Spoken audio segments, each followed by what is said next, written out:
Vocês já conseguem ver a minha tela aí? Alguém me sinaliza? Técnicas construtivas. Isso.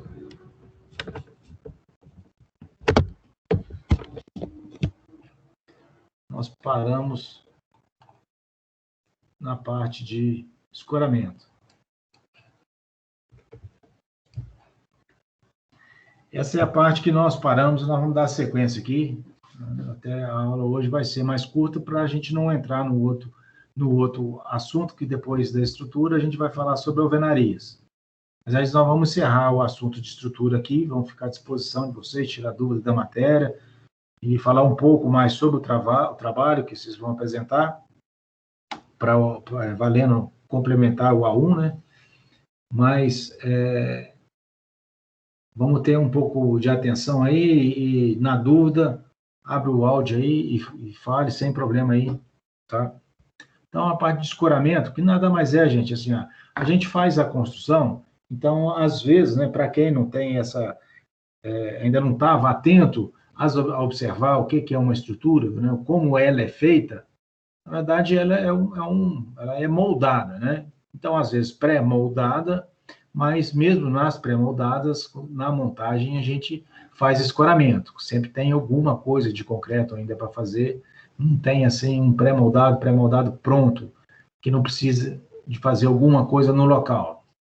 E até que para você moldar, né? Fazer o concreto e esperar a cura desse concreto, é necessário que tenha a forma, né, e, consequentemente, o seu escoramento. Então, o escoramento é que recebe todo o peso. Então, vocês imaginam assim, ó, a estrutura, depois dela curada, está ali, todos os esforços, todas as resistências pretendidas, a gente já alcançou, então a gente não consegue imaginar por que eu preciso do escoramento. Mas na hora que a gente está construindo, né, e até que o concreto pega a sua resistência, a gente viu lá em materiais de construção que a resistência do concreto, né, de projeto, ela se dá aos 28 dias, na maioria das vezes, não é isso? Então, isso aí, alguém tem dúvida disso, da resistência do concreto aos 28 dias? Então, salvo, né, alguma condição especial onde a gente precisa que tenha resistência em dia diferente, né, com 7 dias, com 3 dias. No caso aí, quem está atuando nas formas de parede de concreto, a resistência precisa de um pouco de resistência no primeiro dia, né? As formas de concreto, tem um grupo aí que vai falar sobre isso aí, né? Então não vou antecipar não, mas lá você tira a forma e monta uma forma todo dia. Então precisa de que tenha resistência em um dia. Mas, via de regras, as nossas obras de multipavimentos, né, obras verticais, então, normalmente a gente concreta e desforma a cada 7 dias, né? Concretei hoje, na semana, na sexta-feira, na próxima sexta a gente concreta, mais ou menos esse é o ciclo que a gente vem adotando na parte de concreto armado. Então, a cada 7 dias concreta, mas a cada 7 dias também a gente ainda não atingiu a resistência do concreto, né? Então, é um ponto de atenção. O concreto está fresco, no dia zero, a resistência é zero. Então, o que vai dar sustentação para o concreto? É o escoramento, né? É a forma para dar a contenção do concreto e o escoramento. É ele que está fazendo esse papel de resistir todo o carregamento do peso próprio do concreto, né? A gente viu lá em materiais de construção que o concreto tem em torno de 2.400 quilos por metro cúbico. Então, para cada metro cúbico de concreto lançado, 2,5 toneladas, mais ou menos, né? Além dela, a gente tem aí os operadores, né? As pessoas que estão trabalhando em cima, né? Durante o lançamento do concreto. 10, 15 pessoas, aí já vai mais 300, 400, 500 quilos. Mais o impacto do próprio concreto sendo lançado. Então, nós talvez estejamos falando aí de umas 3 toneladas aí por metro cúbico de concreto durante o seu lançamento. Então, essas torres, né? Esse escoramento, que pode ser de madeira, pode ser metálico, pode ser misto, a mistura dos dois, é ele que tem que resistir isso durante a execução, né, do concreto do dia, e resistir após isso até que se possa tirar o escoramento. Então, é disso que nós vamos falar aqui agora, tá? Alguém tem algum comentário sobre isso? Posso dar sequência? Bom, pessoal, assim, quando eu estou na tela cheia aqui para apresentar, eu não consigo ver no chat. Então, realmente, é necessário que alguém me sinalize aí verbalmente alguma dúvida que venha a ter, tá? Então, vamos lá. Qual que é a sequência, né? A sequência nossa construtiva no concreto armado? Ela é importante para nós entender qual é a sequência, né? Para quem vai fazer o planejamento, o orçamento da obra, também ela é importante saber. E nós, quem está no dia a dia já de obra, já tem essa noção, mas quem está chegando por agora, é importante conhecer. Então, vamos imaginar a gente saindo os pilares ali do zero. Fiz a minha fundação, tem minha laje de piso, e a partir daquele momento eu vou fazer a sequência, né? Então, meu primeiro passo é eu montar, vou ter minha armação, né? As barras verticais aqui estão simbolizando a armação. Eu vou montar esse quadrado aqui embaixo, que a gente chama de gastalho, né? É onde a gente vai confinar as nossas formas, mas o gastalho é que é a peça onde a gente faz a alocação das nossas formas e que dá o esquadro dos painéis e a alocação correta. Então, o que vai ocorrer aqui nos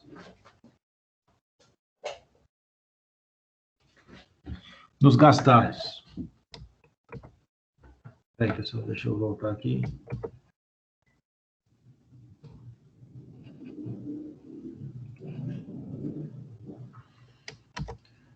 Pessoal, ontem não, na quarta-feira tive um pouco de dificuldade na apresentação aqui por conta da minha internet. Eu dei uma melhorada na internet mais uma vez aqui. Então, eu estou mostrando aqui uma imagem que está escrita aí, montagem e locação de gastalhos. Não sei se está todo mundo enxergando a mesma coisa. Alguém me sinaliza aí, por favor. Aqui tá aparecendo.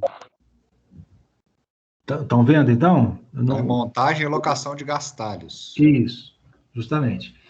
Então, pessoal, nesse gastalho aqui, o operário, o que faz? Ele coloca lá os sarrafos no chão, né? E aí a gente vai vir aqui com a locação para a gente ter certeza, né?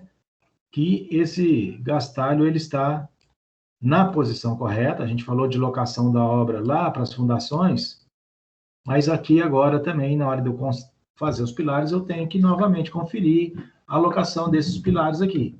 Então, é nesse material sarrafo, né, que a gente faz isso. Então, eu tenho aqui um sarrafo. Ó. Esse aqui é o sarrafo. Então, e a forma vai dentro do sarrafo. Então, ele é que dá o esquadro, né? Essa peça aqui é que vai dar o esquadro do painel.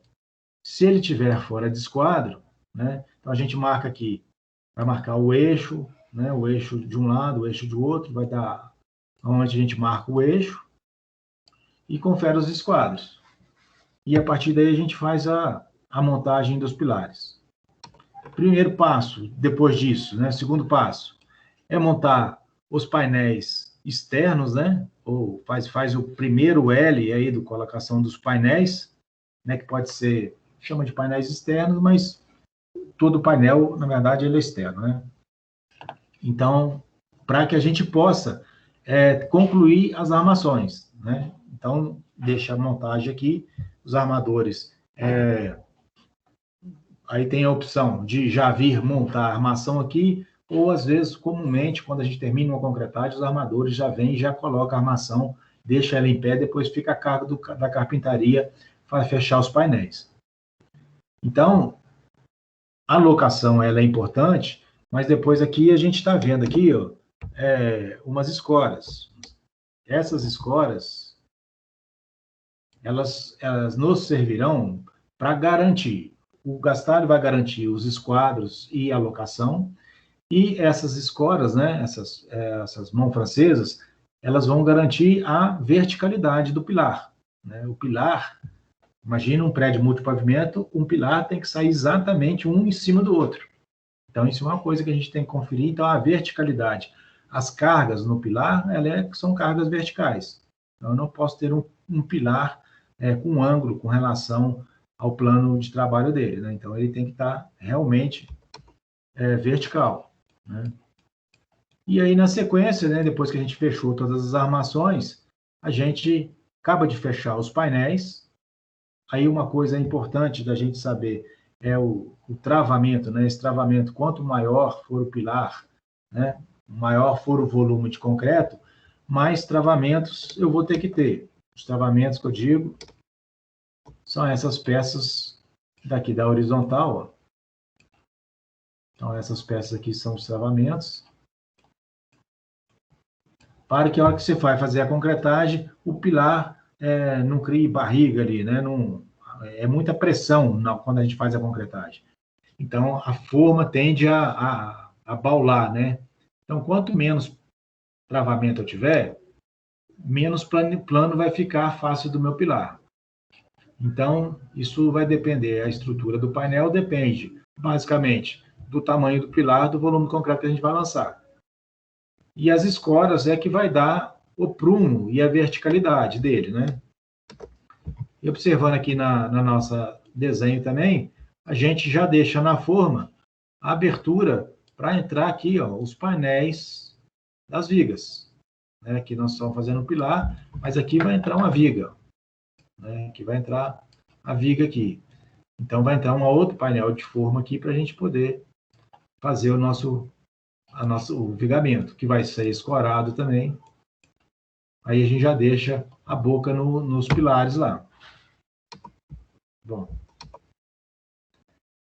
Então, esse é o passo que a gente tem para poder, antes da concretagem, e o que a gente tem que verificar, né? Na verdade, os espaçadores da armação, para manter o recobrimento da armadura, é uma coisa importante a gente verificar. A gente verificar que não tem sujeira no pé do pilar, né? Porque a carpintaria, às vezes, mexe com serrote. Então, quando fechar o painel, a gente tem que garantir que ele está limpo internamente aqui, senão a gente vai concretar e ter um concreto contaminado. É muito comum disso acontecer. Tá? Então, forma e escoramento. Então, depois dos pilares, qual que é a minha sequência aí? É a montagem dos painéis de viga. Aí, os painéis de viga, a gente costuma botar, se a armação for muito densa, muito pesada, a gente bota só o fundo, bota para armar, faz a armação e depois fecha as duas laterais. Mas nas nossas obras aí, que comumente, né, que a gente tem, a gente fecha, bota fundo, os dois painéis laterais e depois a gente coloca a armação por cima. Mas isso aí, a logística, ela independe, é a técnica de construir, aí é a decisão de cada um, né? Então, da mesma maneira que eu coloco os meus painéis, eu também tenho que escorar minha viga. Minha viga também, a forma, ela não se sustenta sozinha. Então, eu tenho que colocar as escoras de laje, né? Boto as escoras lá das vigas e boto as escoras para me vir com o assoalho da minha laje. Então, não sei se vocês estão conseguindo compreender aí. Se tiver dúvida, vão me falando. Na sequência, então, depois que a gente monta o escoramento, também uma outra questão que a gente tem que verificar é o prumo dessas escoras. Essas escoras, elas têm que estar verticais. Aqui da imagem que eu estou mostrando para vocês, elas têm esse tripé aqui, mas muitas delas não têm. A gente, às vezes, tem escoras pontuais que não tem esse tripé para poder manter elas escoradas firmes. Às vezes, a gente já tem que ir fechando e escorando o painel de uma vez. O ideal é que tenha, para que a gente possa já manter ela na vertical e depois vir só com um assoalho, né? Então, na sequência, depois que eu coloquei as escoras para a laje, aí eu vou colocar meus vigamentos, ó. Esses são os barrotes, ó. Essas longarinas, né? Onde a gente depois vai, ó, tem uma longarina aqui, outra longarina aqui, e depois a gente coloca os barrotes no outro sentido. E, ao final, a gente vai colocar o assoalho, né? Vai vir colocando os painéis, né? Então, aqui nessa outra imagem, nessa última imagem aqui, é justamente isso. Ó. A gente colocou primeiro as escoras. Aqui as escoras. Depois a gente vem colocando as longarinas, né, o que liga uma escora na outra. E depois a gente vem colocando os barrotes. Professor, Sim.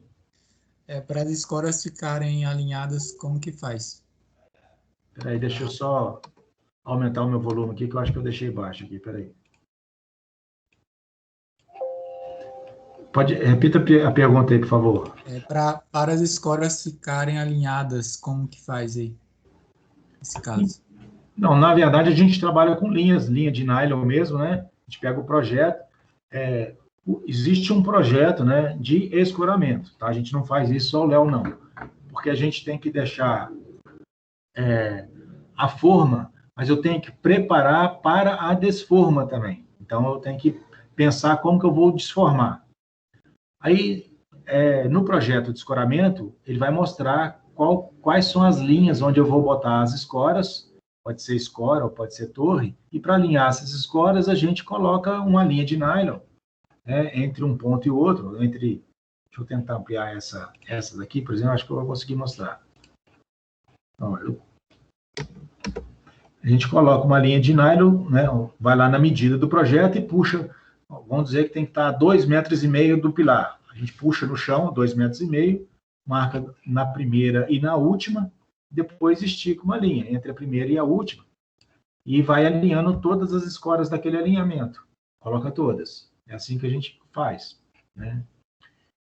E elas realmente, a observação é boa, elas têm que estar alinhadas porque as longarinas, que são essas peças aqui, elas estão sempre apoiadas na cabeça das escoras, né? Ela é que vai receber os barrotes, então tem a longarina, recebe os barrotes, o barrote está passando por cima das longarinas, e em cima do barrote é que vai o assoalho de madeira. Não sei se consegui te explicar aí. Entendi. Tá.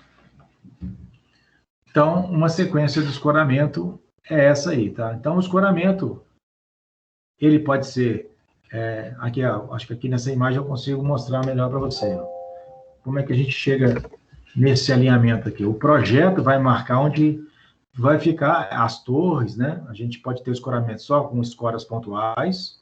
Isso depende do meu partido, da escora, né? Por exemplo, se eu estou produzindo isso na obra, fica a meu critério, mas às vezes a gente aluga esses equipamentos, né? Então tem vários fabricantes, e cada fabricante tem um tipo de equipamento. Aí, ROR, Mills, SH Formas, Stup, e tem outras pessoas que se especializam somente nesse tipo de serviço, às vezes manda fabricar as escoras, então cada um tem um tipo de equipamento, né? Então, aqui, voltando lá na sua pergunta, mais à frente, a gente bota a primeira escora, a gente tira a medida, por exemplo, ó, essa linha de escoramento, vamos dizer que ela está a 2,5 metros da face do pilar. Vai tirar a medida, botar ela 2,5, bota a primeira, bota a última, está torta aqui no desenho,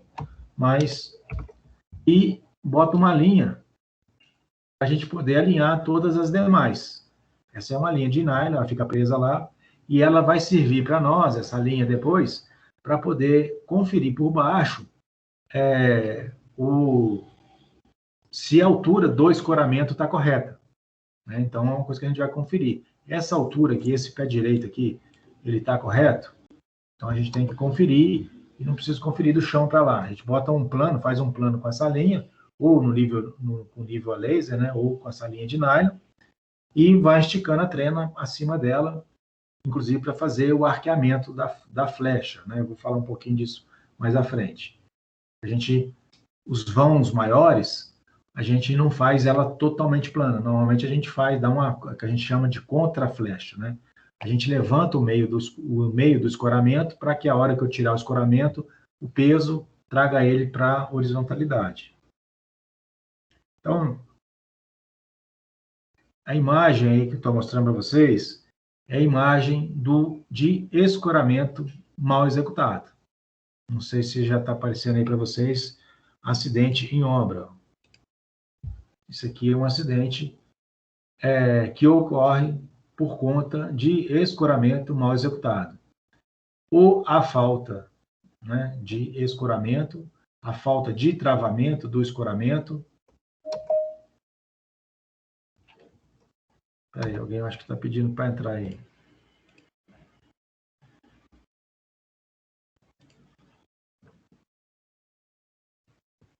Não, acho que está ok. Bom, vamos voltar aqui.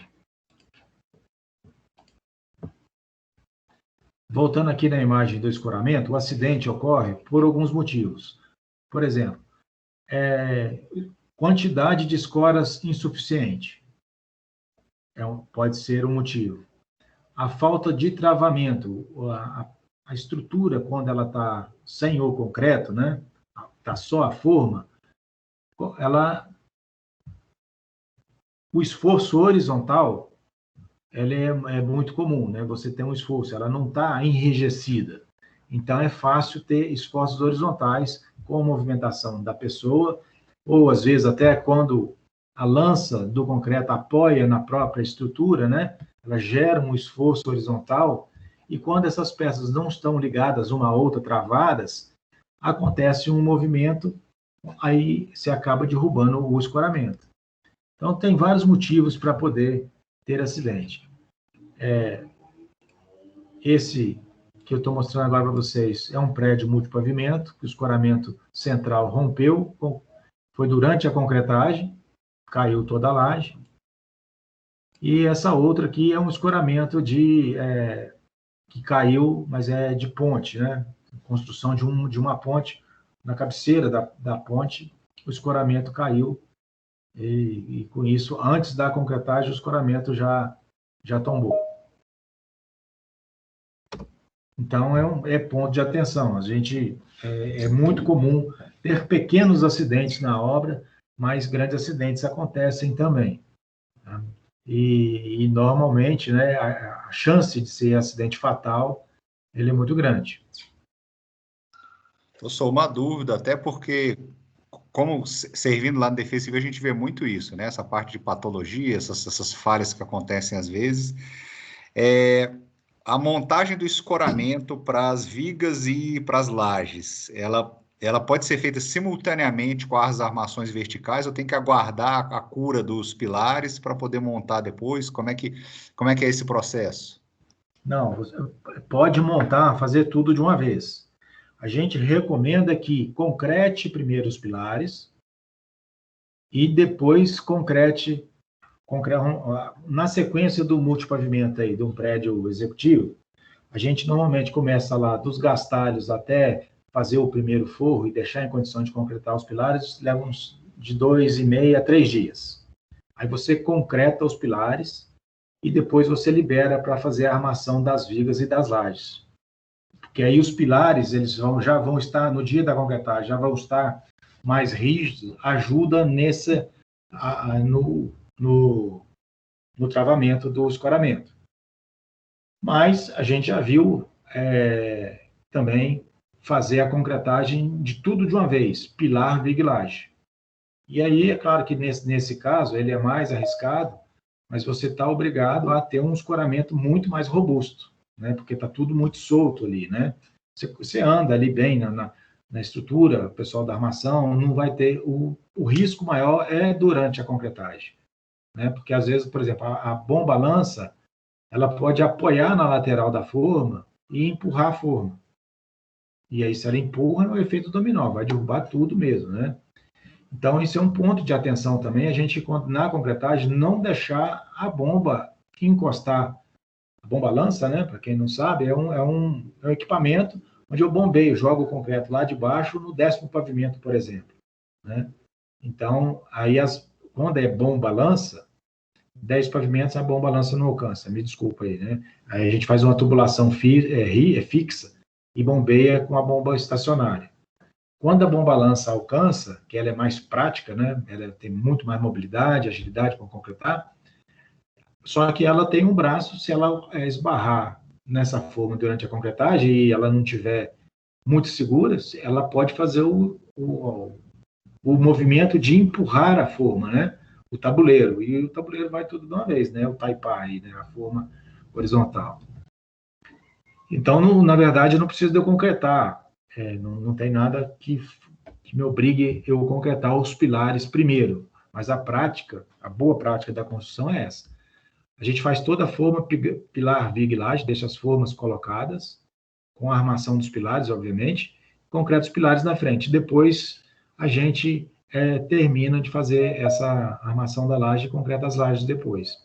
Essa seria a sequência, né? Faz até no terceiro dia os pilares, lá no sexto, sétimo dia, a gente concreta a laje. 6, 7 dias, porque depois vem instalações elétricas, instalações hidráulicas, alguma instalação que você tem que fazer na laje. Quando a gente não tem essas instalações embutidas, é mais rápido. Às vezes, normalmente, a gente ganha um dia nessa concretagem. Está respondido? Afirmativo. Ok. Então, gente, aí é muito grave essa questão. Então, o escoramento é ponto de verificação nas nossas obras, tá? Então, a gente tem que... eu costumo pedir um projeto, faço um projeto de escoramento, contrato esse projeto, e tem especialistas para fazer isso, e a gente segue à risca as posições, até porque depois que eu concretar, eu vou ter que tirar a minha forma. E se eu tiver que tirar a minha forma antes dos 28 dias, que é o que acontece normalmente, a gente não consegue esperar os 28 dias, eu tenho que ter linhas de escoramento. Eu tiro parte da forma, mas eu tenho que manter minha laje escorada. Aqui mais acidente, ó, de escoramento, problema de escoramento também. Ó. Então, aqui não tá vendo? Então, os pilares foram concretados, a laje está no chão aqui, ó. Vocês percebem aqui que durante a concretagem, o escoramento todo veio a colapso, caiu tudo no chão aqui, ó. Professor, isso tem a ver mais com a falta de escoramento, com a quantidade de escoramentos? Tem tudo a ver com isso. Ou então, quantidade ou dimensionamento, né? Por exemplo, às vezes, um pé direito muito, muito alto, né? Você tem uma escora, vamos dizer que é uma escora, aguenta 2 toneladas. Nessa imagem que nós estamos vendo aí, a gente está vendo que embaixo são escoras, tem escoras também, né? Tá vendo? Vermelho. Então, são escoras pontuais. Essas escoras, vamos dizer que cada pecinha dessa aguente 2 toneladas. Só que à medida que você vai aumentando, que ela é telescópica, né? Ela vai aumentando, porque os pés direitos dos prédios são variados, então ela não é fixa. Ela tem uma rosca que a gente consegue regular. Quanto mais alto for esse pé direito, menos resistência ela vai aguentar, ela fica mais esbelta. Então, você pode ter errado, alguns motivos. A parede das escoras, a parede do tubo, né? É um tubo de aço, tem a espessura desse tubo de aço. Muito fina, a quantidade das escoras foi pouca, não teve travamento horizontal, e aí há um movimento da peça, da laje, e acaba empurrando tudo. Então, assim, tem vários, nunca é um fator só, né? Excesso de concreto, às vezes, né? Elas não foram dimensionadas para espessura de concreto que você vai concretar. Fazer uma laje de 16 centímetros e não teve atenção no dimensionamento do escoramento. É só fazer a conta. 20, faz a área da laje, vamos dizer que dá 40 metros vezes 2.500, que é o peso, né? 2.500 quilos por metro cúbico. Quantos que não vai dar de peso? Aí você tem que distribuir para cada viga, para cada escora tem que resistir a isso aí. Pela foto aí, dá para ver que a laje de cima não estava, né, por exemplo, curada, entendeu? Porque eles escoraram, ainda tem escora, e provavelmente eles colocaram escora em cima dessa laje e pode ter cedido, né? Então, não, na verdade, ela caiu no dia da concretagem. No dia que foi fazer o concreto, ela caiu, essa laje aqui. entendeu? Então, as escoras realmente, certamente, elas não aguentaram uma pouca quantidade, ou houve um movimento horizontal que gerou um efeito dominó. Então, aí a sequência é essa, a gente concreta os pilares, monta toda a forma, concreta os pilares, e depois a gente concreta a laje. Aqui é um outro acidente. Aqui já é uma forma de um muro de arrimo que desceu. Aí, ó, aqui, uma imagem para vocês.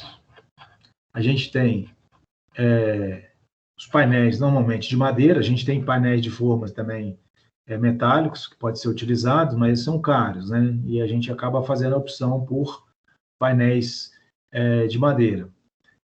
E vale a pena usar o metálico quando a repetição é muito grande, então desgasta menos, então você consegue pagar o uso da forma, né? Em vez de usar 5, 6, 10 vezes, você está usando 50 vezes, né? Aí vale fazer uma forma metálica. Quando a repetição é pouca, né? Então às vezes não vale a pena. Então a gente tem os pilares feitos aqui, as vigas estão montadas, né? E está faltando fazer o escoramento da laje, né? Para poder vir com assoalho. Então, nesse momento aqui, seria já possível concretar os pilares, mas a gente não tem como andar. Então, a gente, pelo menos, faz o assoalho das lajes ali dentro, por dentro. Não sei se vocês estão conseguindo ver. Aqui por dentro, aqui, ó. Por dentro aqui seria a laje. Está sem a laje, né? Onde estou pintando de amarelo aqui, seria o assoalho. E está sem assoalho. Então, a gente monta o assoalho para o pessoal andar e concretar os pilares. Aqui são vigas. As escoras são vigas, tá vendo? Tem os dois modelos. As vigas, elas são pontuais, com T em cima, né? E aqui a gente tem escoras por torre. As torres, elas dão mais estabilidade, né? A torre são 4 pés, então tem muito mais estabilidade. Mas é um exagero, às vezes, a gente usar as torres, né? Então, a gente acaba usando as pontuais mesmo. E outra coisa que é importante a gente observar aqui também, dependendo da altura da viga, né, acima de 60 centímetros, as vigas acima de 60 centímetros, a gente acaba fazendo um travamento horizontal para que não tenha deformação nessa viga, né?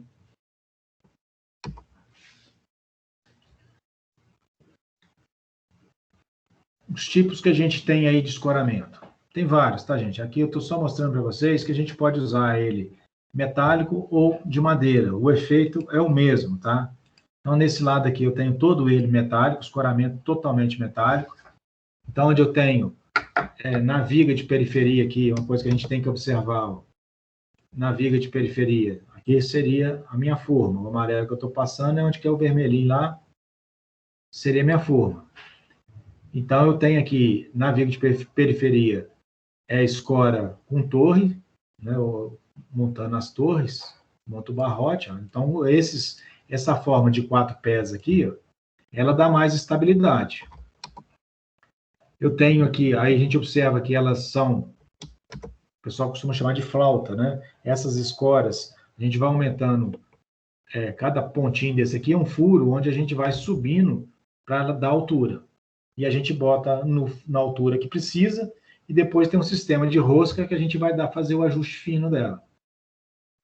Então, eu tenho aqui as treliças telescópicas também, para me fazer a parte de barroteamento. A treliça telescópica é porque ela pode atingir várias medidas. Quando ela está fechada, você está na medida mínima, à medida que você vai abrindo, você aumenta as medidas. Ou um perfil I, né, que a gente costuma chamar de as longarinas, ó. E depois eu tenho um barrote aqui em cima. Observar também que os pilares, eu tenho que travar os pilares horizontalmente também, para que o concreto não torne essa forma, tire a planicidade dela, né? Então, quanto mais travamento eu tiver, a cada 1,5 metro, pelo menos, a gente dá uma travada para que o concreto não fique embuchado, né? Não dê barriga. Então, aqui é totalmente metálico, os escoramentos. Mas eu posso fazer a mesma função que está aqui com o escoramento de madeira. Né? Então, tem aqui um cavalete de madeira, um tirante aqui, porque é uma viga de periferia, né? A viga do meio do prédio sempre é mais fácil da gente escorar. As vigas de periferia, elas são alinhadas, né? Então, existe um alinhamento aqui, ó, da viga de cima, de azul. Tem um alinhamento da viga de cima, ó, com a viga aqui de baixo, ó, né? E eu tenho que escorar lateralmente. Então, normalmente o meu cavalete sai aqui, ó. Aqui é um espaço aéreo, aqui não tem nada, não tem apoio. Então, a gente faz esses cavaletes, o lado de fora, ele tem uma perna maior do que a de dentro, para poder justamente fazer a viga de periferia, ao par que na viga interna o cavalete tem a mesma altura. Então, é uma coisa para você observar também. E eu posso também fazer as escoras de madeira. Lá era metálica, que a gente faz a escora de madeira. Então, é possível os dois sistemas. E, às vezes, a gente tem um sistema misto, né? A gente acaba usando madeira e metálica, em alguns casos, né? Mas o ideal é a gente adotar um sistema ou metálico ou misto, ou metálico ou de madeira, e seguir a obra como um todo, né? Fica muito ruim você ter dois tipos de peças. Na madeira, normalmente, a gente fabrica na obra, e o metálico, normalmente, a gente aluga, né? Então, às vezes, a gente tem a modalidade de contratar a estrutura, né? Um empreiteiro especialista, né? Em estruturas. E aí, ele vem com tudo pronto, com a forma, com o escoramento, é tudo dele. Mas é tudo dele, mas a responsabilidade é de quem contrata também, né? Então, a gente, como técnico, mesmo que a gente tenha contratado todo esse serviço, a gente tem que olhar, ver se está correto. Então, aqui é um modelo de projeto de forma. Então, só para vocês terem ideia, é um pavimento, onde a gente faz o desenho das formas. Aí vocês vão aprender a fazer esse desenho de formas em projeto de estrutura. Vai mostrar como é que faz. E depois, no projeto executivo, né, a gente acaba também contratando esse serviço de forma. Esse do lado de cá, a gente desenha, inclusive, a posição do compensado. Então, cada quadradinho desse aqui é o compensado. Na obra, aí, o pessoal chama de madeirite, né? Madeirite, na verdade, é um fabricante. Então, é compensado. Cada quadradinho desse aqui, ó, é uma chapa de compensado. E por que a gente faz isso? Para a gente poder comprar e seguir o planejamento. A gente não costuma deixar isso aqui a cargo da... Se a gente desenhar, a gente consegue ver as perdas, ó, e fazer os complementos. Um painel desse, cada quadradinho desse aqui, do maior, quando a gente compra, um compensado, ele tem de largura, as medidas, é 1,22 por 2,44. Então, depois a gente manda fabricar somente as tiras. A gente corta as tiras, né? E uma coisa aqui para a gente observar é que eu tenho que fazer a minha desforma, né? Então, a gente vai fazer o concreto hoje. Semana que vem, eu preciso dessa forma para me poder fazer a laje superior, vamos por hipótese. Mas eu posso tirar todo o escoramento? Qual que é a opinião de vocês? Fiz o concreto hoje, semana que vem eu vou fazer o andar de cima. E eu não tenho outro material. O material que eu vou usar é esse aí de baixo. Eu posso tirar todo o escoramento? Todo, eu acredito que não. Então, não pode todo. Não tem como, né? Porque a laje está fresca, ela não atingiu a resistência que precisa. A resistência é 28 dias. Com 7 dias já tem bastante resistência, mas não é a resistência final. Então, enquanto ela não atinge aquela resistência de projeto, ela está muito sujeita a fissurações. Então, a gente faz no projeto de forma da gente, projeto executivo da forma, né? A gente deixa umas faixas, que está mostrando aqui de vermelho para vocês, onde a gente vai manter as escoras, e eu não vou tirar essas escoras. Então, eu vou tirar as intermediárias, o projetista de estrutura ajuda a gente nesse aspecto, ele é que vai indicar para nós onde é que é a linha de escoramento, de reescoramento dele. Ó. Essas faixas são as faixas que eu concretei e vou desformar, e nessas faixas de vermelho que eu estou mostrando para vocês aqui, elas não vão sair. São as faixas que vão ficar presa na laje até que o concreto tenha a cura dela. Então, o que a gente chama de reescoramento. Enquanto ela não atingiu a cura, essas tiras vão ficar presas e, inclusive, obviamente não está marcado aqui, mas as vigas de bordo também, todas as vigas, elas permanecem escoradas. Eu não posso tirar o escoramento das vigas também, não. Então, todas as vigas vão permanecer escoradas. E aí eu tiro todo o restante. Eu posso tirar o restante e aproveitar no andar de cima. Mas alguns pontos, e não são poucos, eu tenho que manter para que eu possa fazer a laje de cima, né? Então, normalmente a gente faz 2, 3 pavimentos e mantendo os de baixo escorados, né? Que a gente chama de reescoramento, na verdade. Uma outra coisa importante que a gente tem que fazer são as contraflechas. Os projetos de estrutura também traz isso para a gente, tá? O que acontece? Quando a gente faz o arqueamento, mostrando aqui, ó, aqui está só esquemático, eu fiz os pilares e eu vou fazer a forma da minha laje arqueada. Não sei se vocês estão conseguindo observar aí. Ela existe um arco, que a gente chama de contraflecha. Depois que eu concretar, que eu tirar o meu escoramento, a tendência é que o peso da laje traga ela para horizontal. Ela vai ficar horizontal, ou seja, ela vai ficar, depois que eu desformar, ela vai vir para a laje plana, vai ficar plano. Se eu não fizer a contraflecha, ela vai acontecer dela ficar, em vez de plana, ela dá uma barriguinha para baixo. Então, por isso que a gente faz a contraflecha. A gente já sabe que... Oi. Tem um cálculo para isso, né? Porque não sabe quanto que ela vai descer, né? Então, essa deformação, no projeto de estrutura, vocês vão aprender a calcular qual que é a deformação da laje. Ela deforma 2, 3 centímetros, depende do vão, né? Quanto maior o vão, mais ela vai deformar. Então, lá em projeto de estrutura, vocês vão aprender a ver qual que é a contraflecha que vai ter que ser dada e vai indicar no projeto. Aí, na obra, durante a execução, a gente vai executar a contraflecha, concretar, e no dia de escoramento a gente verifica se realmente ela atingiu aquele ponto. Tá? Então, existe uma regra, né, que é uma boa prática de execução, é que vãos até 3,5 metros, a 3,40 metros, a gente bota só uma contraflecha. Quer dizer, a contraflecha é uma só, a gente só bota um ponto de escoramento fazendo essa contraflecha.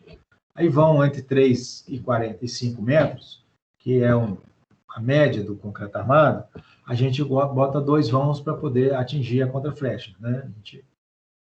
Para não fazer só um pontual, senão vai ficar um vinco, né? Então a gente faz um arco, para dar uma concavidade aí. Ela desce por si só ou tem que tirar algum material para ela deformar, fazer deformação? Depois que ela vai descer, depois que eu tirar o escoramento. Aí ela vai descer por si só. Nos pré-moldados é mais visível isso do que do concreto normal. Mas se a gente conseguir lá, e a gente também não consegue, pode botar um tensor para poder medir essas deformações. A gente consegue medir essa deformação.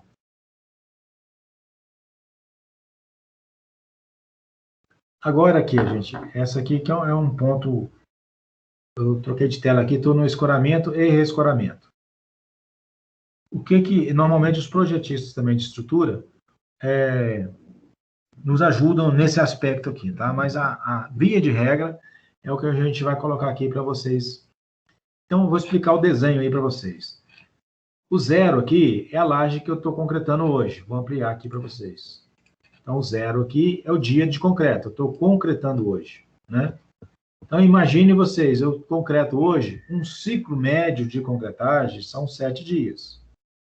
Né? Então, que são essas obras normais, tradicionais que a gente tem um ciclo de 7 dias de concretagem. Concreta na sexta-feira, hoje, vou concretar na segunda, na outra segunda está concretando de novo. Normalmente a gente concreta entre quinta e sexta-feira, depende de quando a gente começou a construir a nossa laje aí, né? Mas isso não é importante o dia da semana. O importante é a laje do concreto. Então, essa aqui ó, é o que eu vou concretar hoje. Então, é minha data 0. Concretei hoje. Qual que é o nível de resistência que essa laje tem? É 0. Ela não tem resistência nenhuma. Concretei hoje, então ela é 0. Então, ela está 100% escorada. Com os pilares, viga, laje, ela está 100%. Escoramento 100% escorado. Só que esse concreto que eu estou lançando aqui, ele vai pesar. E pesa onde? Nas escoras. As escoras lançam o carregamento aonde? Na laje de baixo. Então, a laje de baixo, ó, então, o peso todo está indo para onde? Para a laje de baixo. E quantos dias ela tem? 7 dias. 7 dias ela já atingiu a resistência que precisa? Normalmente não. Então, o que a gente faz? Mantém o escoramento, a gente chama de rescoramento. Ó. Normalmente, esse rescoramento aqui, da laje de baixo, ele é exatamente igual ao da laje de cima. A mesma quantidade. Né? Então, é o que a gente chama de 100%. Tá? Então, e aí a gente consegue, a depender da idade, né, manter a gente tem que escorar até dar os 28 dias. Então, se o meu ciclo é 7 dias, 7, 14, 21, 28. Então, eu faço 3 jogos de reescoramento e 1 jogo de escoramento. Essa é a regra. Então, hoje em dia, a gente até, às vezes, a gente reduz a quantidade de escoras na última aqui, porque os concretos hoje têm atingido resistências bem altas, né? Com maior rapidez, mas a gente continua mantendo escorado, mas às vezes de ser 100% de escoramento, a gente bota 70% ou 50% de escoramento.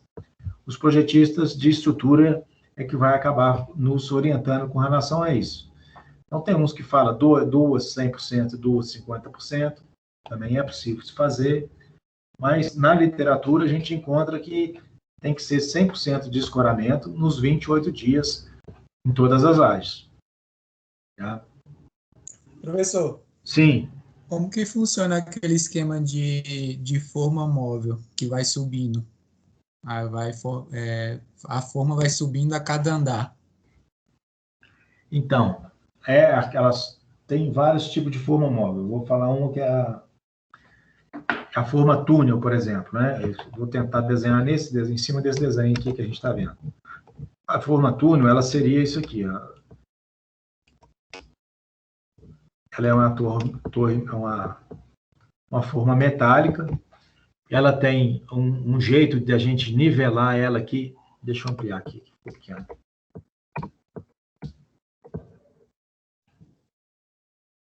Melhor agora. Uma forma túnel. Ela é uma forma metálica. O pessoal às vezes costuma falar forma voadora. Ela tem um telescópio aqui que a gente faz o concreto e depois que eu concretei, a gente consegue abaixar ela um pouquinho, né? Fazer a desforma, macaqueia ela desce um pouquinho, ela vem para um nível alguns centímetros mais baixo e ela sai pela frente da obra e a grua, né? Que é o guindaste, puxa ela e joga ela inteira lá para cima. Isso eu preciso de um escoramento imediato, né? Então, vai ficar alguns pontos, na hora que a gente tira essa viga, alguns pontos, ela tem que, eu já vi com um rescoramento imediatamente. O que é ruim, né? Na verdade, esse tipo de forma, acaba que a gente tira a forma e depois volta com a escora. Então, existe um pouco de sacrifício na laje, sim. Não é o ideal, sabe? E tem as formas metálicas, né, que é nas paredes concretas, por exemplo, Minha Casa Minha Vida, JC Gontijo tem feito, a Direcional faz muito aqui, MRV faz mais de alvenaria, elas são formas de alumínio, e aí são painéis, né, são vários painéisinhos, que você tira aqueles painéis e joga para o andar de cima. Os vãos desse tipo de obra são vãos muito pequenos, né? Então, entre Minha Casa Minha Vida aí tem 2,5 metros o vão de um outro, né? Então, a desforma, ela é possível de fazer, mas sempre vai ficar uns painéisinhos de rescoramento. A gente observa. Esse tipo de forma, eles dá mais agilidade na obra ou sempre tem que esperar o tempo de cura do concreto? Não, o tempo de cura do concreto a gente sempre vai ter que ter. Então, a gente vai sempre manter, isso independe do tipo de forma, né?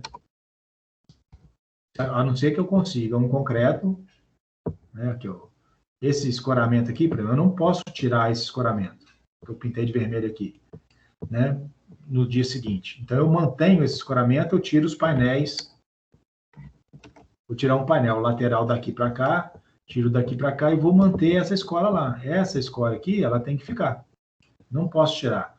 Se eu deformar minha laje um pouquinho, né, mesmo que seja no dia seguinte, mesmo que tenha um pouco de resistência, ela deformou, ela já gera fissuras. Então, o concreto já começou a ter uma deformação.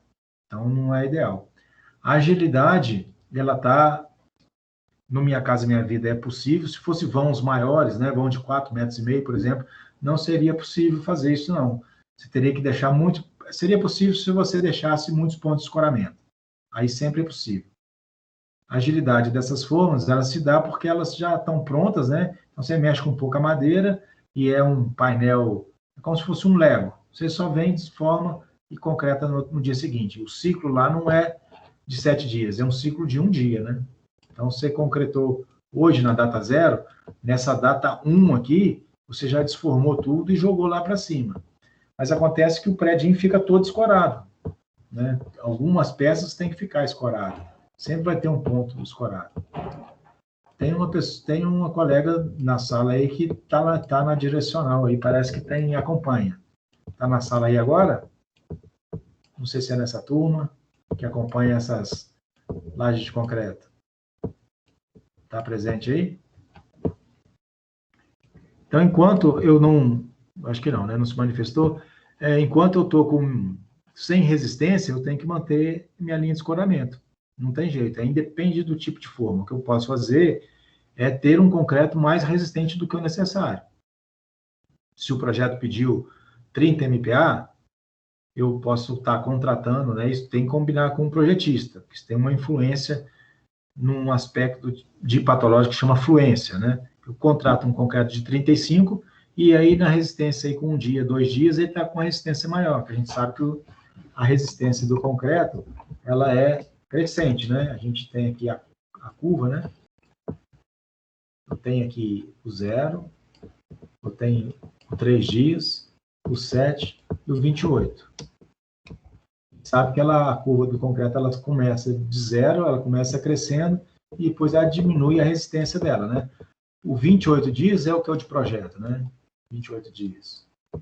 Mas nada impede que eu faça um concreto, vamos supor que aqui seja 30 MPa, e que já dê com 3 dias 25 MPa. 25 MPa já é suficiente para mim poder já começar a mexer no escoramento. Então, tudo isso tem que ser muito conversado com o pessoal da tecnologia do concreto, com o projetista da estrutura.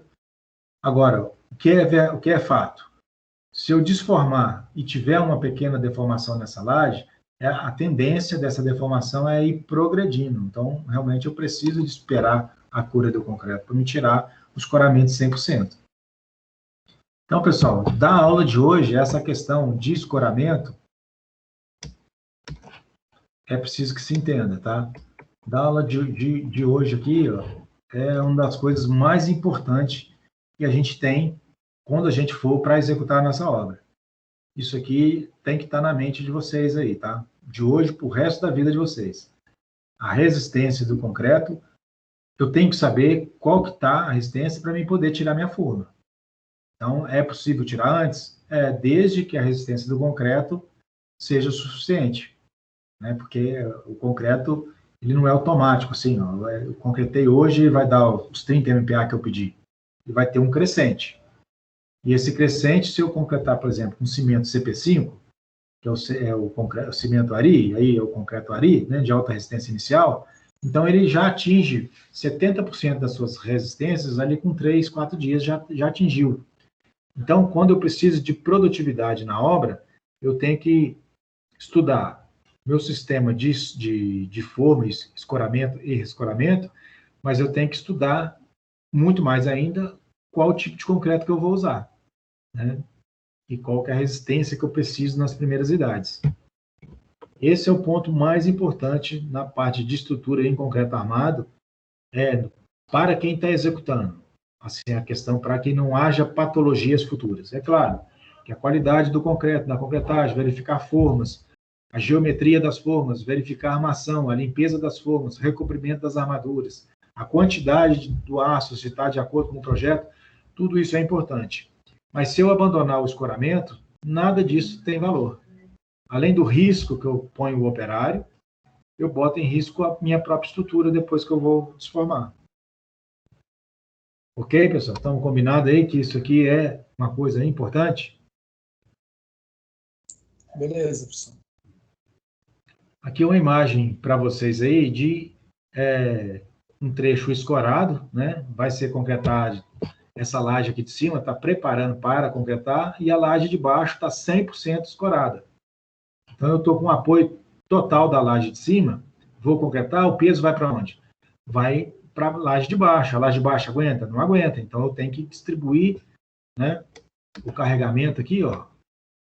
Ele tem que estar, inclusive, o alinhamento das torres tem que ser compatível, porque a carga, o pezinho da carga aqui tem que coincidir com o carregamento da de baixo, né, para que a gente não sacrifique muito a laje. Então, Professor, sim. se a laje de baixo tivesse, por exemplo, mais de 30 dias concretada, eu poderia fazer a laje de cima sem o escoramento ou teria que ter escoramento mesmo assim? É bom que coloque uma conta a ser feita. Ela é preparada para o peso próprio dela, mais uma sobrecarga, vamos dizer, de 400 quilos por metro quadrado. Tá certo? O projetista de estrutura é isso que ele faz.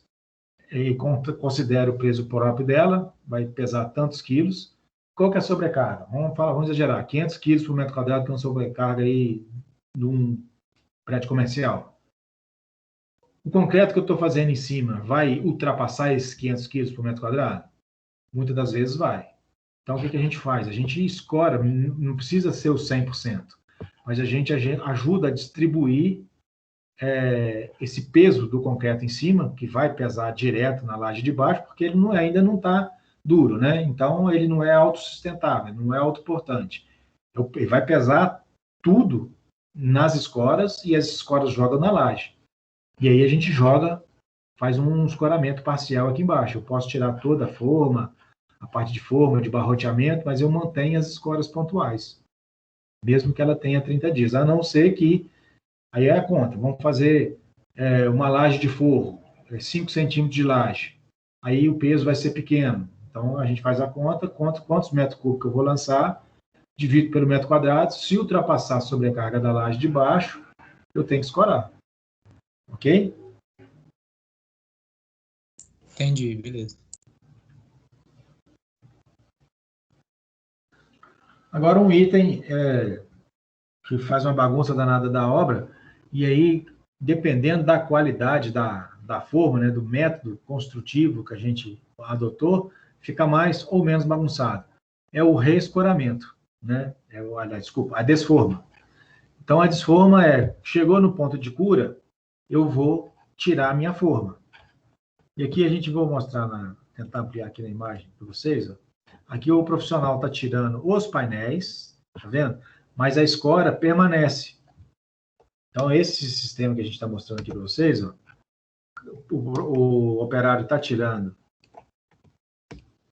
a forma, ó, se a gente percebe que a forma aqui ela já está saindo. Ó. Ela já descolou da laje. Mas o escoramento, ele permanece. Tá vendo que ele está preso lá? Então, esse escoramento ele vai permanecer. Ele vai conseguir tirar todos os painéis e vai manter a linha de escoramento. Esse sistema aqui ele é muito bom, é um sistema da SH, a Jaú tem também, a SH tem esse sistema. ele fica, essa escora, ela não trava a forma, não prende a forma. Se eu fazer um escoramento que eu prendo a forma, eu não consigo tirar. Então, eu tenho que criar uma faixa de rescoramento, ou, nesse caso desse sistema aqui, eu não preciso da faixa, a escora fica presa. Mostrando de cima aqui, ó.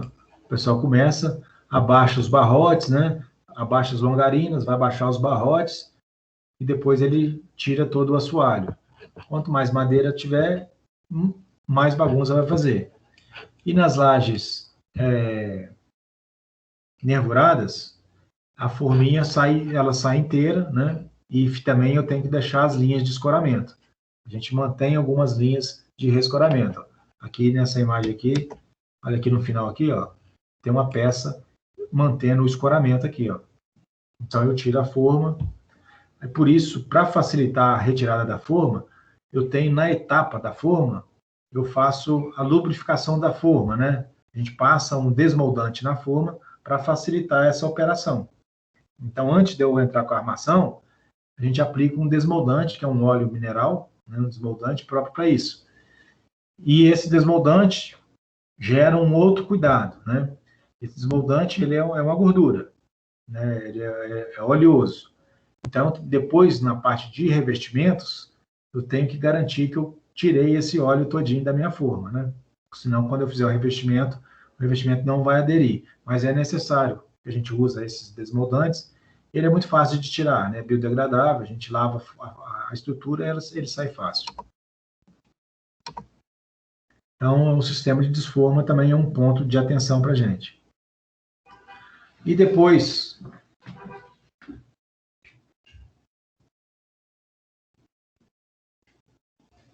Depois que eu faço todo esse processo de concretagem, eu tenho o meu processo de cura, né? Então, nas reações químicas do concreto, né, o cimento reage quimicamente com a presença da água, hidrata o grão do cimento, começa a fazer as reações químicas ali, ele gera calor, porque é uma reação química por hidratação, é uma reação química que gera calor. Esse calor gerado nas estruturas internas do concreto faz com que cause fissuras de retração. É comum acontecer essas fissuras de retração, porque às vezes esse calor faz com que a água evapore muito rápido e aí a retração ela acontece. Então, vê muitas fissuras na superfície do concreto. Isso não é bom. Então, para baixar a temperatura, a gente faz a cura durante pelo menos 7 dias, né? Nas lajes, pode ser uma cura química, muito comum a cura química quando a gente está cuidando de piso industrial. Nas nossas obras, a gente costuma fazer a cura com água, né? A gente concretou hoje, logo amanhã cedo, de manhã a gente já começa a molhar a água, ou se terminou o concreto muito, muito cedo, né? Lá meio-dia, 2 horas, lá para o final do dia já dá uma molhada na obra, na laje, no dia seguinte vai molhando, durante 7 dias a gente mantém essa laje para ser curada. Aí só que é uma operação que é desgastante, né? Aí às vezes a gente costuma colocar sacos de linhagem ou tecido geotêxtil, né? Para que a gente molhe o tecido e ele mantenha a água absorvida ali, né? Mantenha a umidade. Então, com aquela água na superfície ali, aquela umidade na superfície, a água que está dentro do concreto, ela fica presa lá até que as reações químicas todas aconteçam. Então, mantém a superfície mais fria e úmida. Então, quando ele precisa de água para fazer as reações químicas, ele tem água ali, ele não evapora totalmente, né? No caso da cura química, é um filme que acaba a gente fazendo em cima do concreto, aí o concreto vai evaporar, esse filme não deixa a água evaporar, então mantém as reações químicas ali. E depois isso também é biodegradável, varrendo, um tempo você tira esse filme, que é essa película, né? Nos pisos industriais a gente costuma fazer esse tipo de cura. Então, quanto maior a laje, né? Brasília, nós temos um período muito seco, muito importante, a umidade relativa do ar aqui chega a 16 graus, né? 16%. Então, é muito baixa. Então, a tendência de evaporação é muito grande. Brasília sofre bastante com isso. Então, nosso concreto, gente. A falta de atenção e a boa atenção. A falta de atenção, aqui, ó, na nossa produção. É esse tipo de problema que a gente costuma observar nas obras. Por que pode ter acontecido isso aqui? Quem é de obra aí pode falar para a gente aí o que acha que aconteceu aqui? Eu creio que seja a falta de vibração, né, professor? Um dos motivos pode ser falta de vibração. Agora, alguém mais quer falar alguma coisa? Ficou uma bolha de ar aí? Ficou vazio, é isso? É a fluidez do concreto. O concreto estava muito, muito grosso. Então, tudo isso aí que estão falando pode ter acontecido uma coisa, as duas ou as três. Ou mais uma outra coisa que eu vou falar agora. A densidade da armadura, às vezes, é tão grande, né? Você tem tanto aço em cima, que o concreto embucha aqui, você acha que preencheu, e mesmo que você tenha vibrado, ficou preso o concreto aqui, e o concreto não passou para baixo. Então, a escolha do concreto, né? A gente também faz em função da densidade da armadura. Se eu tenho uma obra que a densidade da armadura é muito intensa, então eu não vou fazer um concreto com brita 2, nunca. Vou fazer um concreto com brita 0, brita 1. A fluidez do concreto, pode ser que tenha acontecido isso, realmente, a falta da vibração. Não vibrou aqui, vibrou nas laterais e passou batido aqui na viga. Ou, né, veio a concretagem, o concreto ficou embuchado aqui, faltou concreto, deu junta fria, quando voltou a concretar, vibrou e o concreto não desceu. Então, é muito importante que a gente treine as nossas equipes, para que isso aconteça. A gente tem que mostrar o problema para a pessoa, porque às vezes eles entendem que não vai ter esse problema. Então, se a gente, antes de concretar, mostrar lá no painel, mostrar os problemas que pode acontecer, o operário fica mais atento, né? Então, é importante a gente... Aqui um outro problema. Nesse caso aqui, o que aconteceu? O que vocês acham que aconteceu aqui?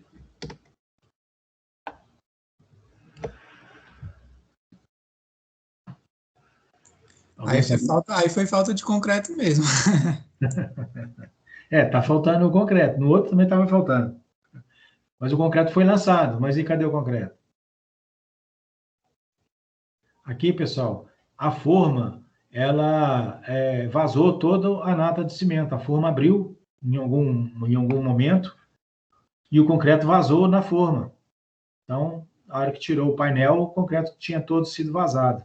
Então, acontece muito, os pilares de extremidade, é muito mais comum de acontecer isso, que é mais difícil você travar os painéis da periferia do prédio. E, às vezes, costuma vazar aqui embaixo, na forma, né? Não sei se vocês conseguiram ver aí, eu risquei aqui, fiz um risco embaixo aqui. Costuma vazar na forma. E, às vezes, vazar muito, no caso aqui é um exagero, vazou muito, né? Então, isso aqui teve que tirar toda essa nata de concreto, limpar todas as armação, fechar o painel e concretar de novo. Mas, às vezes, vaza pouco. E esse vazar pouco também é prejudicial, né? Foge a nata do cimento. A forma tem que ser estanque, a forma não pode vazar. Então, às vezes, tem fuga da nata de cimento. Quando tem a fuga da nata de cimento,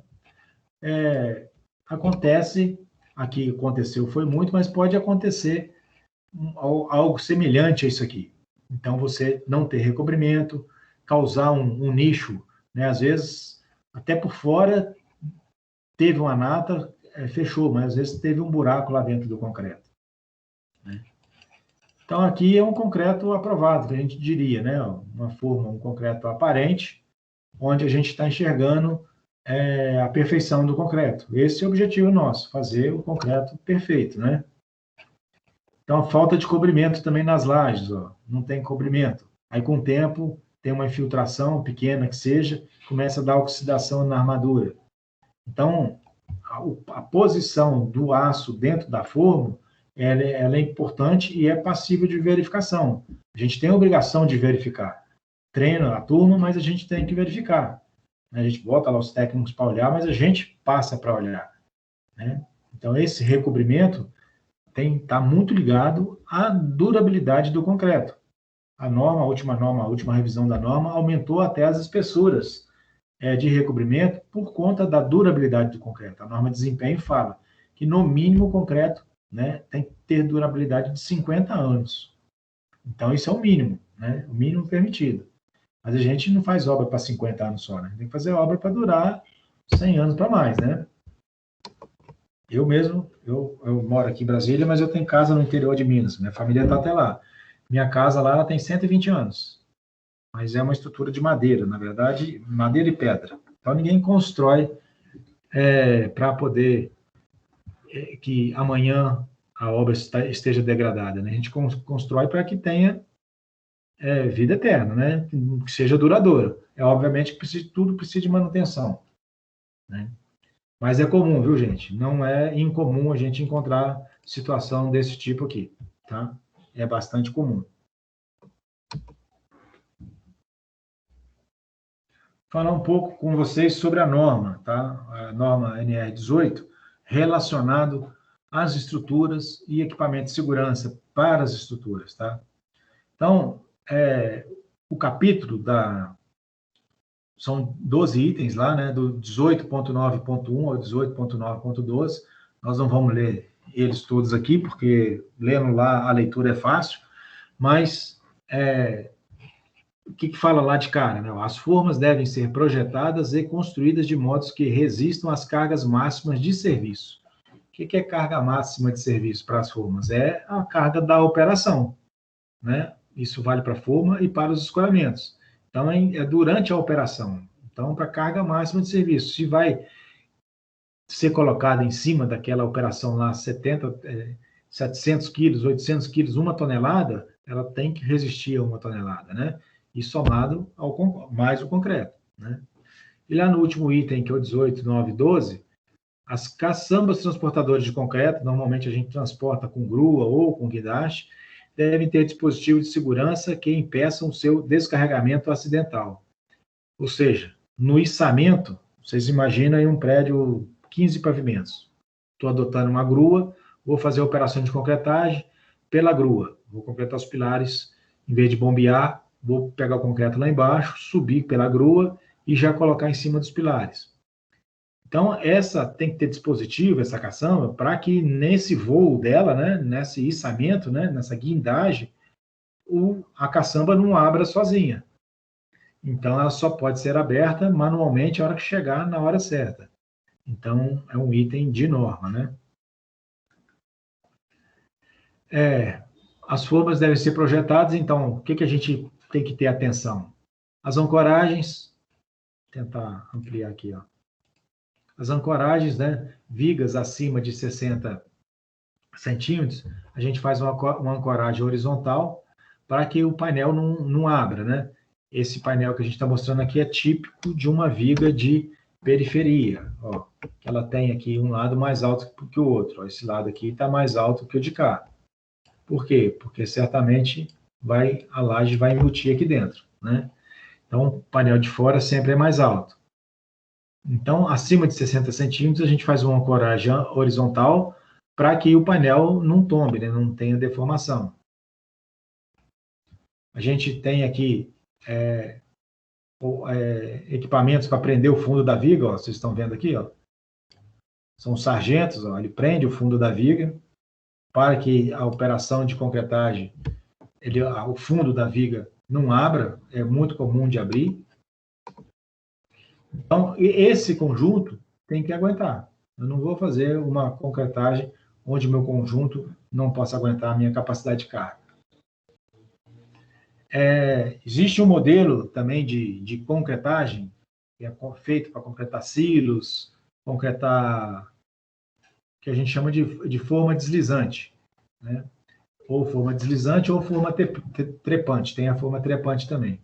Essa forma, ela vai concretando, à medida que vai concretando, existem uns macacos que ela vai subindo. Então, você constrói essas torres, dá um exemplo para vocês aqui, por exemplo, a Torre Digital de Brasília, né? Ela foi construída com esse sistema. Então, esses anéis são concretados e à medida que vai concretando, ele vai subindo. Não tem como eu fazer uma forma para concretar tudo de cima e embaixo, né? Então, concreta por anel e à medida que vai concretando, ele vai subindo. É 24 horas de concreto. Não para. né, até que chegue lá no último. Então, você vai concretando, as equipes, você troca a equipe e continua concretando 24 horas de concreto. À medida que vai concretando, vai subindo. Vai armando, concretando, sobe. Arma, concreta, sobe. Arma, concreta, sobe. É uma operação de 24 horas de trabalho. Então, o uso de forma deslizante deve ser supervisionado por profissional legalmente habilitado. A gente não pode delegar esse tipo de atividade por quem não tem experiência, tá? Então, são profissionais habilitados. Todo mundo que está treinado aqui tem que ser treinado em altura, para uso, para trabalhos em altura. Para esse tipo de atividade tem que ter treinamento. É uma atividade de bastante risco. Não sei se vocês conseguiram visualizar aí, ó. Então, como é que é essa operação aqui, ó? Tem os armadores, ó, estão aqui armando a parte superior. Enquanto eles armam, o pessoal vem concretando. E a turma aqui de baixo, a gente está vendo 2 operários, já vão subindo, corrigindo as imperfeições que ficou no concreto. Então, é uma operação bastante perigosa, né? Então, isso aqui é 24 horas por dia trabalhando, porque o concreto não pode ter junta fria, né? Vocês sabem disso. Então, concreta até leva 15, 20, 30, 40 dias para chegar lá em cima, mas esse é o jeito de fazer.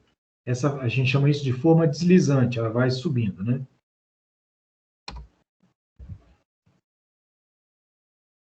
As bandejas salva-vidas. As bandejas, a cada 3 pavimentos, a gente tem... O primeiro pavimento é uma bandeja que tem um comprimento maior, e à medida, enquanto a periferia da minha estrutura não seja vedada com as alvenarias, eu tenho que manter as formas. Então, a cada 3 pavimentos, eu tenho que manter essas bandejas, né? E sempre vai ter uma bandeja que vai acompanhar a concretagem. Tem uma que vai sempre acompanhar a concretagem. Então, as bandejas salva-vidas é um item importante na nossa estrutura, na execução. Os guarda-corpos de periferia para o concreto, né? Então, minha forma tem que prever condição de eu proteger o operário desse serviço periférico. Então, minha forma tem que prever uma forma de eu, que a gente colocar o nosso guarda-corpo, tá? E todo guarda-corpo tem essa parte mais larga aqui embaixo, seja ele para qualquer lugar, que é o rodapé, né? Tem um guarda-corpo que pode ser com tela, né? Mas eu tenho um rodapé que é para objetos não caiam aqui nesse vãozinho pequeno. Linha de vida. Então, o operário está trabalhando em altura, e aonde é que ele vai pendurar o cinto dele? Ele não pode pendurar o cinto dele na própria estrutura que ele está montando. Ele tem que colocar o cinto de segurança dele num algum lugar que seja independente da estrutura que ele está montando. Isso serve para andaime, serve para todo trabalho em altura. Então, a gente monta umas linhas de vida, que são umas escoras que a gente acompanha as lajes, passa um cabo de aço e o operário tem que estar sempre pendurado nesse cabo de aço. Então, aqui em Brasília é bastante fiscalizado a questão de segurança do trabalho, viu, gente? Então, não dá para brincar com isso, não. E mesmo que não fosse fiscalizado, a gente não pode brincar com a vida dos operários, né? Fechamento de vãos, né? Essas estruturas, elas deixam os nichos. Por exemplo, o vão do elevador não tem como você concretar, mas você tem que proteger o operário de não cair naquele vão. O operário e equipamentos também, né? Não cair. E, além do vão do elevador, tem os shafts de instalações, abertura de escada. Esses vãos todos a gente tem que fechar com guarda-corpo dentro da norma da NR18. Ok, pessoal? Sobre o que a gente tinha para falar hoje, era isso. A gente tem um trabalho pendente aí. Queria saber de vocês como é que está o trabalho. Vocês já começaram, já se reuniram, os grupos estão formados?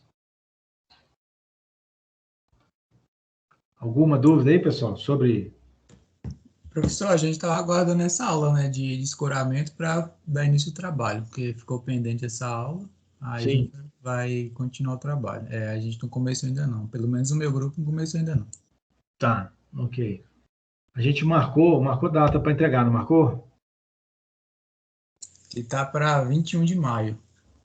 21 de maio. Ok. Então vai ser apresentado, tá? Vocês vão apresentar o trabalho 21 de maio. Tem tempo, né? Vocês vão apresentar o trabalho, ok? Apresentar mesmo. A gente vai compartilhar a tela e vocês vão defender a escolha de vocês. Tá certo? Vou parar a gravação aqui, gente, só para não ficar muito grande a nossa aula, mas